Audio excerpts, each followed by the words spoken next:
Brexit and health. How did the NHS cope with a mass exodus of staff after Brexit? And how do the EU staff who are already here feel about the result of the referendum? Let's talk to Dr. Kishan Rees, who works at Lincoln Hospital. It's a borough which voted to leave the EU by almost 76%. Good morning. Good morning. It's an interesting question, this. I don't quite why we've posed it in this way, I don't know, but there is no indication, is there, that there's going to be a mass exodus of staff as a result of Brexit? I think that's entirely right, and I think the first thing to kind of bear in mind is scaremongering like a mass exodus is not particularly helpful to discussion or debate, to be perfectly honest. I think what's more likely is we'll see a slow, gradual decline. As a healthcare professional, as a doctor, my concern is you see colleagues that have come over to the NHS to help provide healthcare, and they've been made to feel unwelcome, and they've been made to feel not wanted, and that's no way to welcome kind of international professionals and colleagues that provide an excellent standard of care.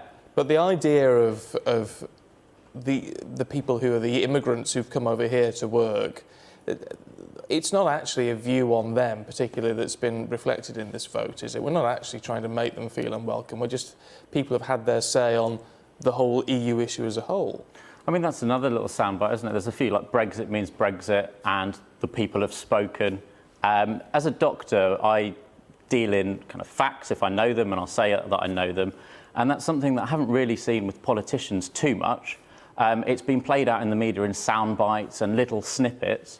You know, £350 million on the side of a bus, I think that will have influenced a lot of people because the NHS is very popular and it's almost like a religion.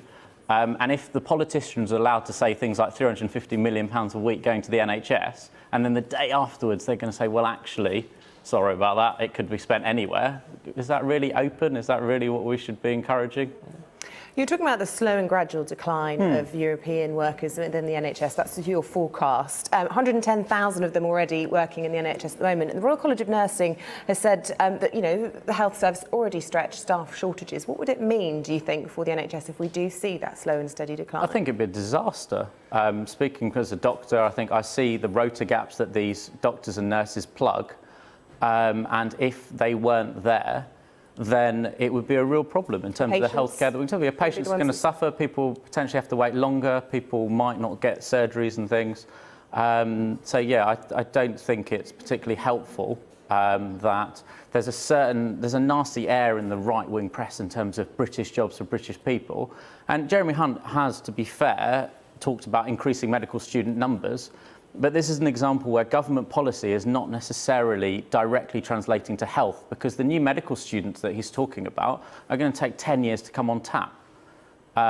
So whilst it's a positive step, it's not going to help in the immediate short term. And as a percentage, if they all left, if every non-British doctor, nurse left your hospital, how many would that be?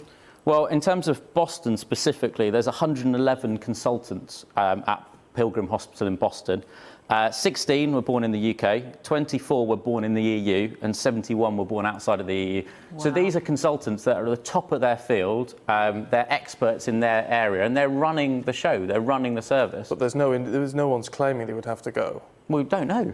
Nobody's come out and said, nobody's come out and cleared, from a government point of view, we don't know either way, do we? Because there's all this talk about they might be used as bargaining chips and who knows, and as long as British nationals abroad are protected, we can't give any kind of confirmation until we know. Oh, well, look, hopefully we'll find out. Dr. Rees, thank you. Good to talk to you this morning.